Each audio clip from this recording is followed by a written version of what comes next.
Welcome to Lassoing Leadership. I'm your host, Jason Rogers. And I'm your other host, Garth Nichols. And this is season 2 of the podcast where we dive into individual episodes of the hit TV series Ted Lasso to learn more about ways to lead in a better, kinder, more compelling way. We've created this podcast out of our love of learning, leadership, and of course, Lasso. And we're looking forward to season 2. We're actually, probably 10 episodes into it. And we've taken on all these new challenges in leadership in all different ways. We've introduced new characters, as the Lasso episodes have as well. And it's been a great season for all of us so far. Hey, Garth?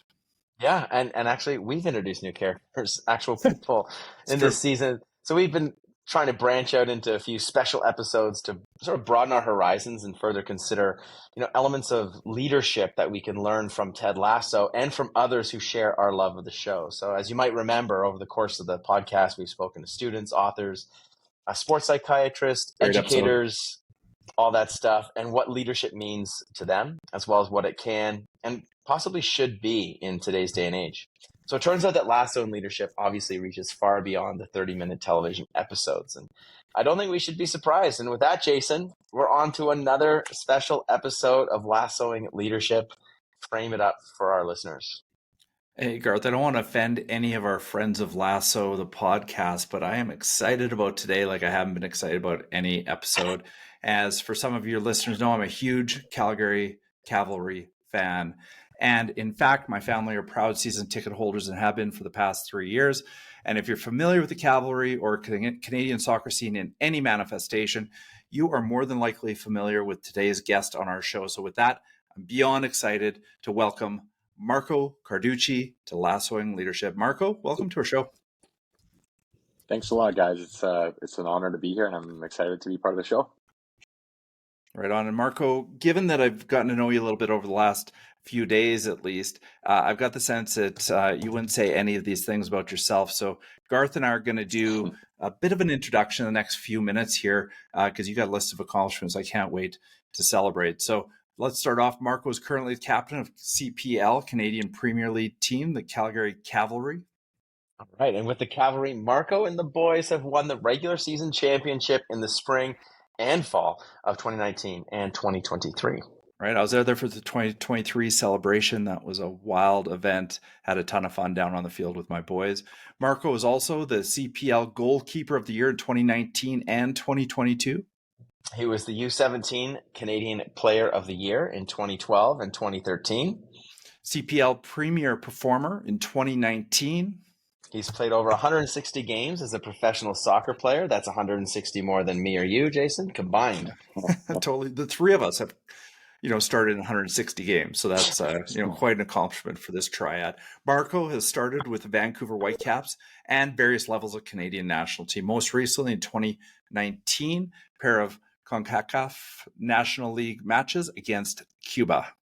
So Marco is also the first player in Cavalry FC history to make more than 100 playing appearances. And that's a ton, and I know we probably missed a bunch. However, in the interest of getting to the content, Marco, is it okay if we get going on with the show? Let's get going. I appreciate the list of accolades. It is a lot of fun to hear some of those things, especially the amount of games and some of the history along the way. So I appreciate the very warm welcome. Yeah, because I think, Marco, aren't you considered you have a lot more, you have like some of the most experience on your team, no? That's right. I mean, as you mentioned, the leading appearance holder for Cavalry, and that's obviously a huge privilege. I'm a Calgary boy, so to be that person right now is pretty special. So yeah, I've been here since the start of CPL, which was 2019, and obviously to be able to do that in my hometown and build my professional career and have that resume, it's a pretty special feeling. I'm hoping that I have quite a few years ahead of me of continuing to do that. Right. Yeah, and the reason I bring it up is just because sometimes staying power means that you are put into a position of leadership, or people are looking to you for leadership, whether you like it or not. So we're super excited to dive into this, and we'll try and weave in some ideas around Ted Lasso as well, because we know that you're a fan too. Yeah, no, For I sure. totally am, and I think that's just on the leadership thing. I would say it's something you definitely grow into. but now I'm like, it's been a part of who I am. So it's a cool progression that Mm. I've always tried to be a leader, but now you're kind of forced almost into that position, and like I said, it's a privilege for sure. But anyway, yeah, I'm really excited for the chat, guys. Here we go. So jumping into this special episode, for our listeners' sake, let me tee up the episode because it's slightly different than a lot of the ones we've done. Today's pod is going to simply examine the real life of sport and coaching and how some of Lasso's leadership lessons may or may not line up. So with that, Garth, I think I'm going to pass the first question over to you. Why don't you hit Marco with it? Okay. Marco, in watching the Lasso series, we've learned that leadership in sport and real life often requires the leader to have challenging conversations with getting real with their teammates, coaches with their players. I think of like the interactions between Roy and Jamie, for example, even between Ted and Beard, even Keely and Rebecca. And of course that big scene in season 1 of Rebecca and Ted where Rebecca sort of comes clean. And we see this in Ted Lasso's leadership when he takes the advice, he listens to the advice of his 2 co-coaches, Beard and Nate, at one point. And then he says, no, I've heard you. Thanks so much, but I'm actually not going to do what you guys want me to do. I'm going to go my own way. So, Marco, from your experience, how have you approached challenging conversations with your coaches or teammates? And either maybe it went your way or it didn't. Maybe you were listening, you were a party to a challenging conversation, or maybe you had to lead a challenging conversation. What does that look, sound, and feel like for you in sport? I think the first thing I would say is it really is one of those things that I think defines what it means to be a good leader, is to be able to go into those conversations and to be able to connect uh, on an actual, human to human level with those people around you, whether it's a teammate, coaching staff, whether you look at it in the hierarchy, right? Whether it's a superior or someone who might be below you, whatever that kind of looks like. Um, and I think that ability to go into those types of conversations and display vulnerability, and that was a word I think you had in the question there, Garth, which is really important, and it's something I've been wrestling with a lot lately for a variety of reasons over the last couple of years. But finding out what that means, and especially in elite sport, it's really hard to find, especially amongst men who everybody's super competitive. Everybody is at least up till now, in a lot of ways, sort of molded to not show vulnerability. It's almost seen as a weakness. And I would argue it's the exact opposite when it comes to leadership. Being able to really connect and understand those people around you, understand yourself, understand your own emotions, your own feelings. Um, that I think is what builds a good team. That's what builds trust. And that's what allows people to look up to a leader. When I think of the best leaders I've had around me, they're people I can truly trust. And that vulnerability is a big part of it. And um, as I'm growing into my own position as a leader, especially on the team, but just in general, I think leading with that vulnerability is something that means a lot to me. And I want to embrace and learn and improve on and eventually, onto those around me too. Wow, Marco, thanks for sharing that with our listeners. And I think it really does show up in the way that you connect with your teammates, at least from what I've seen. And most recently, you and I saw each other at a fundraiser for men's mental health as well as Special Olympics on the weekend. I'm really thrilled that Cavalry, as a team and a community partner, are getting behind these important initiatives. So on behalf of myself and everybody around who's involved in those initiatives, thanks for all of your support. That's very, very cool. I appreciate that. No sweat. As we see through, I'll take the second one, but as we see through the Lasso series, parents play an incredibly pivotal role in the development of characters. Notably, we see how the loss of Ted's father has him left struggling with mental health, and how Jamie Tartt's father's ongoing challenges leave him in an underdog scenario. One issue I have with the series, beyond Ted as a father, we don't see many illuminations as to what a positive role model could do in the development of an athlete. And I know that many of our listeners from around the world are parents who, probably want their children to thrive in sports. So for our listeners out there who are parents and supporting their children through their own athletic journeys, what advice would you give to them as children come to love and excel in sport? I think this is a really important thing, and this conversation, um, the caveat is I'm not a parent. And I think that's an important thing to recognize, but it's been a cool experience for me. I'm 27 years old now.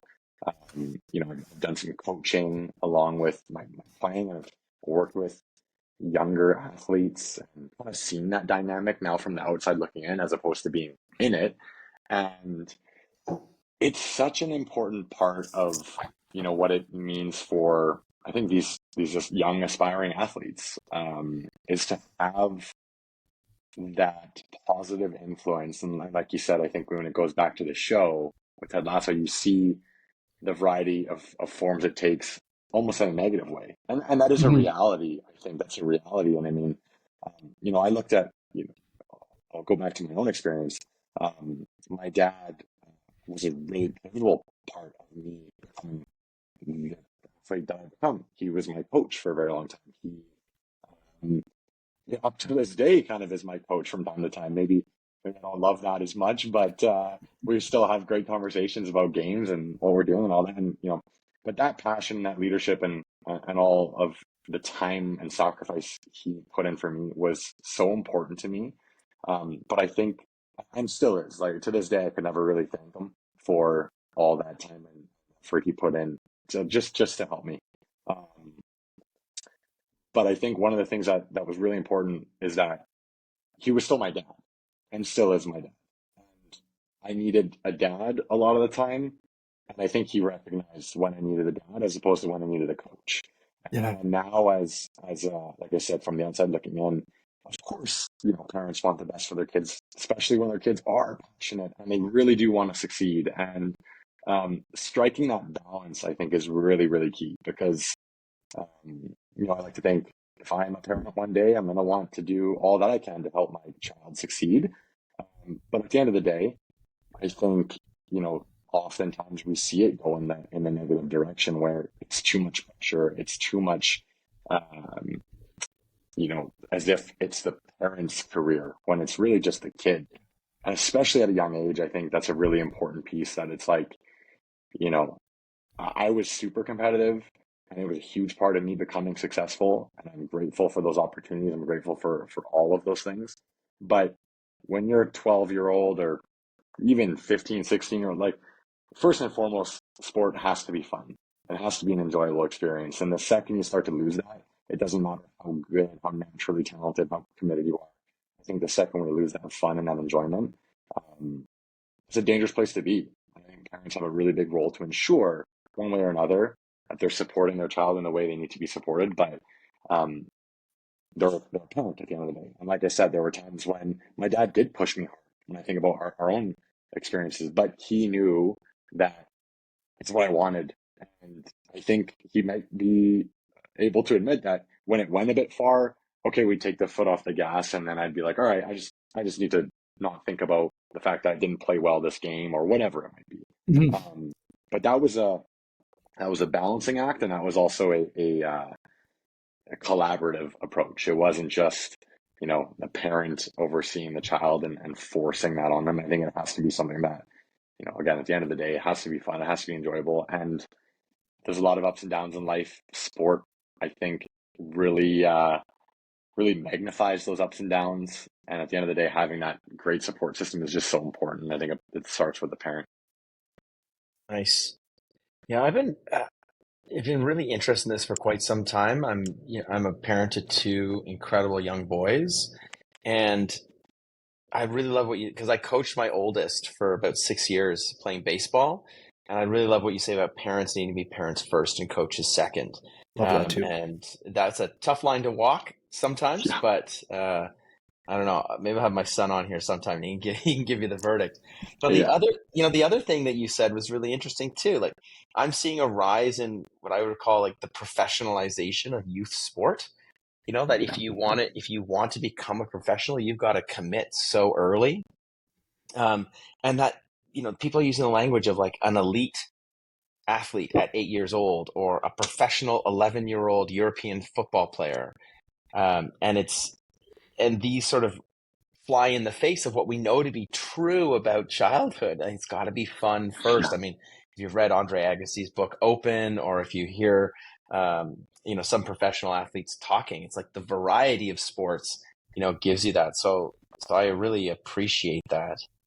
And it's not a smooth bridge to this one, but the love of the sport, you got to maintain the love of the sport. And one of the moments that really struck me was in season 2 of Ted Lasso. Dr. Sharon Fieldstone comes on the scene, a sports psychologist. She enters the club as a full-time member of the club, and she has an immediate impact on the team. And part of it is finding the love and the fun back in professional sports.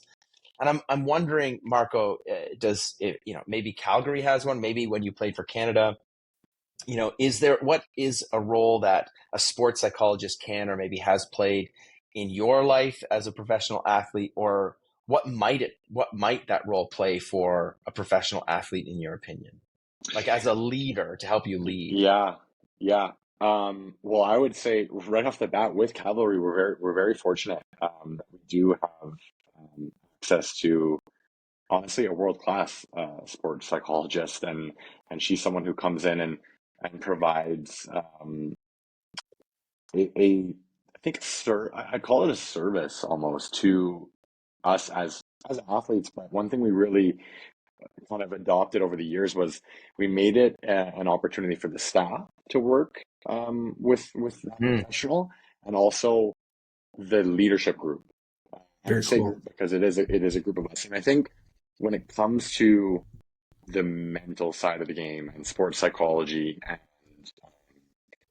and that whole kind of piece, it's a very unique, and this is just from my experience, but it's a very unique process for each player. I know players that I've experienced, that I've either played with or against, or over the years as youth players, as professionals, that experience that side of the game completely differently, and it's really fascinating. Someone can sit and speak with me about mindfulness techniques and ways to control your thoughts and your breathing and visualization, and I'm all for it, and I really am. I think there's a lot of ways that it makes me a better individual, but it also makes me a better leader. But what is really interesting is finding the ways to get the most out of everybody. And that's something I think we've done superbly well at Cavalry, as an example, is that we've made it a resource, but not necessarily a mandatory. It's not like a practice where it's like, all right, everybody, you gotta be here, right?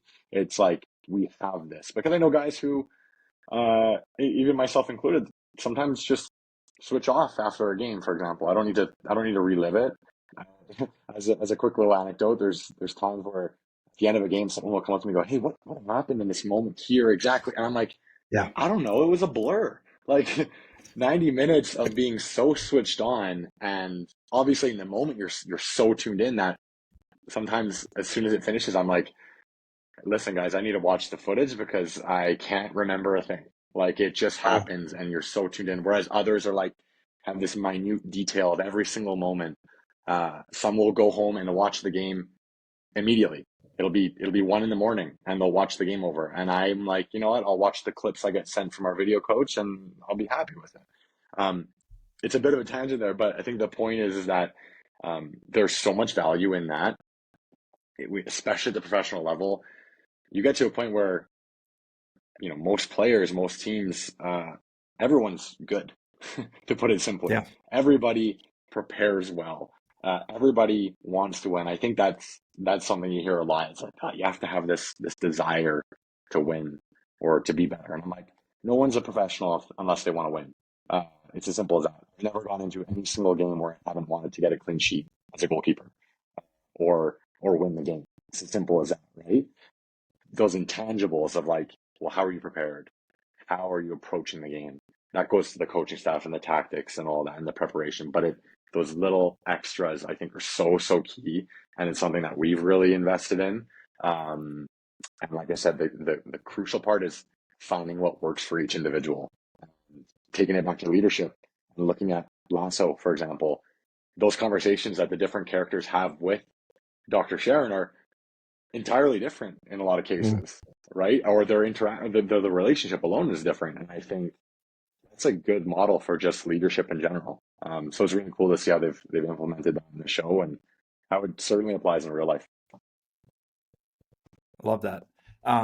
Yeah, I think you hit it on the head. I think that the idea of personalization, whether it's, in the classroom, on the pitch, or in leadership, is central to success. You really laid that down What nicely, I liked Marco. about what stuck out to me about that response for a second there, Jason, was this idea that everyone experiences things differently, right? And so you can't expect a leader to stand up and say, this is what happened, this is how we should respond, right? And there are certain roles that can be played, whether it's a sports psychiatrist, whether it's a psychologist, or whether it's a team captain or a co-captain or whatever, that can help players process in different ways. That I like how you said this, find the way to get the best out of everybody on the team. That I really love that answer, Marco. Thanks. Go ahead, Jason. Yeah, this one's, okay, just curiosity. At some point, once you've created conditions for success in your sport or organization, the leader needs to distribute the leadership and provide the followers with the space and autonomy to make good decisions in their own ways. So essentially avoiding being a micromanager and giving autonomy and agency to those who are around you. We see this when Ted is scrambling to implement trick plays in season 1 because he's desperate to get a win. And they actually run one of the plays, and they find some success. Ted is on the sidelines, he's filled with pride and a little disbelief. And in a moment, he turns to Beard and says, "They actually did it. They did it on their own." And you could tell he was filled with pride. Now, Marco, I just come back to you in your role as goalkeeper and captain of the Cavalry. How do you balance that need to give advice and support to obviously these professionals who know what they're doing, and provide them with the space to succeed and fail on their own terms? Yeah, it's a fantastic question, because I think that's one of the most difficult lines to flower, or balances to strike, so to speak, when it comes to leadership. And a way that I've tried to define myself as a leader pretty much forever, but especially over the last couple of years as I've grown into this role within my spot at Calgary, for example, it really comes down for me to, and it's a bit cliche, but I think it really holds, is that leadership by example. It's leadership by just displaying the behaviors that you want the team to share, and not forcing behaviors. Again, it kind of circles back. Garth, you kind of pointed it out in that last question. It's, how do you get the best out of everybody? I know I'm very different than many of the guys on my team, for example. And that's the beautiful thing about our team, is that we have all this diversity. We have different experiences. We have different ways of approaching the game, and that's what makes us strong. But for me, I think, taking it to my role as captain and even as goalkeeper, right? Because that's an important part of the team, regardless. Often, you get a leadership kind of role there. It's to lead. Obviously I'm seeing everything on the field. I'm seeing it from behind, and communication is so important. But at the end of the day, especially when it comes to soccer, which is really fascinating, is, you're one big organism made up of 11 individuals on the field at one time. And then you have, your substitutes that are going to come in and influence the game. You have coaches that are going to influence the game, but you're still doing one thing, but as 11 separate players. And I think one thing I've learned is that I shouldn't try to. I think I've tried to before, and it's useless, is that I'm not going to be able to influence the striker when he's about to shoot the ball, because that's what, he is going to be doing. And I gotta let that process unfold. And I think that's, again, a match of soccer in this case really is like this cool real-time example of how a team or interacts as one. But when I take it back to just leadership in general, again, it comes back to that example.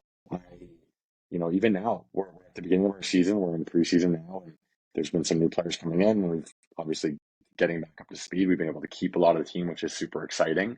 So we have that built-in trust and those expectations and those behaviors. But I also realize it's going to do me no good to sit down with some new faces, for example, and say, we're doing it like this, and like that. I'm not a dictator. I don't want to be one. And that's simply not the way that this culture has worked. We're I might wear the armband on match day, but there are 3 or 4 other guys that, if I was on the field, would wear it, should wear it. But again, leadership for us is distributed.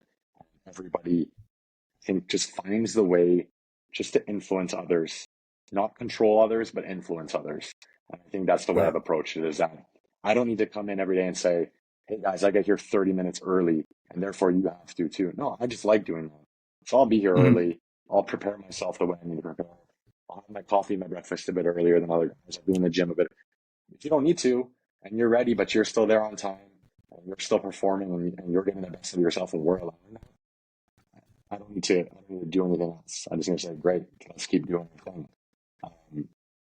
So yeah, that's kind of the way I like to see it. Like I said, it's not about a controlling type of leadership. It's about influencing those behaviors and just displaying the best way forward, and ultimately, working collaboratively amongst the leadership group, but amongst the whole team as well, to really find what makes the team work. I'm trying to picture you giving advice to, your forward as they're about to take a shot on net, like top left, all that stuff. Honestly, Garth, I would just say it's funny because a lot of young goalkeepers, especially, you say, okay, well, you have to communicate, you have to talk, and then they're yelling when the ball's 80 yards up the field. That's not our job anymore. It's about, okay, we can organize and make sure we're in position, and okay, if someone's drifted off, bring them back in. But I have, you train your part to do that exactly. I'm not telling you where to shoot. I do mine, and that's awesome. I think that's another part of leadership that's so important, is just like letting those people do what they need to do and trusting it. Yeah, and I'm also hearing, like, pick your spots when you're going to give advice and when you're going to come in. Like, pick your spots, pick your moments. And I think as a leader, what you identified really well in preseason is establish your voice, try and make a habit of picking the right spots, figuring out how to connect with people. Yeah. Switching gears here a little bit, because it does come up in Lasso in season 2. I'm wondering about superstitions, because they are all through sports, right? If you have any superstitions, but also, should leaders have superstitions? Like, before you go into a big talk, I don't know, Jason, if you can answer this too, but do you always have to have like a lucky artifact, or do you have to have a certain amount of notes or anything along those lines? But should leaders subscribe to superstitions? So I'll first say, I used to for sure. I would do, a certain routine before the game would start. I'd touch the posts in a particular way, and I thought that would, put me in the right space. And I've grown out of it, to be honest. And the way I like to describe it is, to each their own. But for me, there's a difference between routine and superstition. Routine means I'm putting myself through the process that I know makes me feel the best I'm going to feel and as prepared as possible for match day in this, as an athlete, as an example, right? But whatever it is, whether it's as, your big talk in front of your entire organization or whatever it is. But for me, as I prepare for a game, it's okay, have I done the right things so that I know when I'm going set around the field, the work's been done. And I think that's the key, is that the routine has happened and I've gotten to where I am now. Yeah, and that does include things like, when it's an evening game, I'll take a little nap during the day. I never nap otherwise, but I'll get some shut-eye. I'll eat maybe not the exact same meal, but I'll eat a similar meal. Because again, when it comes to superstition, and this is where I kind of throw it to the wayside now, is that, if I put my right shin pad on before I put my left shin pad on, and I usually do the other way around, that's not going to affect the way I'm going to play. I'm not going to pretend like it is, So if I do that and I do all my touches and all this, and I've said my things and I, again, put my equipment on in a certain fashion, that's not what's going to make me successful. What's going to make me successful is that I prepared this whole week. I've trained well. I've rested and recovered well. I've, got a good night's sleep the night before. And the other big thing that I find that's so important is that, especially as a professional athlete, what happens when I'm on the road and I don't have the exact pasta sauce that my nonna makes for me that I can't eat at the Sheraton? And, it's just, I'm not going to let that excuse for my superstitions out the window now. Well, who knows, however I'm going to play, who knows? No, that's out of my control. I'm not going to I'm not going to focus on that. I'm going to focus on the things I can control. So yeah, it really comes down to the preparation, the routine. That's what matters to me. And I do absolutely have it. I'm not going to, we'd be on this call for hours if I said, well, every little thing I do leading up to a week, but that's why we have a coaching staff. That's why we have those mental performance coaches. That's why even my lovely partner who knows that, okay, so we'll keep it quiet while you're taking your nap today, and we'll make sure the dog doesn't bark. Those things are valuable and they help, but like I said, it's about maintaining that focus on just controlling what you can control, and that I think is what puts me in the position of saying, all right, I've done the work, I've done the preparation, I'm here for a reason. I just let myself go and enjoy the game, enjoy the process, enjoy the speech, and whatever it is. That's my approach to it, at least. Great answer. Oh, Garth, good question. I didn't see that one coming. Listen, Marco, I'm going to wrap this up. I know we're bumping up on the 30 minutes here. And, you've brought a wealth of information and knowledge, and really Marco's leadership lessons, as I see it, are be vulnerable in your leadership. Second one I love is know your role. And as we were talking about your parent hat versus your coach hat versus your leader hat, and do that role to the best of your ability when you need to. The third leadership lesson that I pull out of today's conversation is understand that everybody has a different experience in life and sport, and to honor that through a personalized approach in our leadership. The fourth one is lead by example and truly trust your team. I think trust is core to a lot of what we talk about in leadership here. And the last one, I love the superstition question, Garth. And I think, Marco, you brought it around really nicely, as you said, planning for success leads to success. And I think that, comes back to habits of the mind. And really, really impressive, Marco. We really appreciate you being here today and all the wisdom you brought. And we're thankful to have you as a part of our community. I really appreciate it. It was a lot of fun. And even for me, just to be able to have these conversations, I think is a part of my leadership journey. So thank you, Jason. Thank you, Garth, for allowing me to share, but also continue growing myself. Yeah, that was super fun, Marco. Some great answers in there. I wish you all the best in the upcoming season. And I'm sure I'll get updates from Jason on your season as well. So that'll be fun. Hey, do you mind taking us home on the podcast here? Not a problem. Thank you, everybody, for listening. It was great to be on the show. Until next time, keep leading the Lasso way. All right. Thanks, Marco. Go Cavalry, go. Go Cavalry. Thanks, Jason. Thanks, Garth.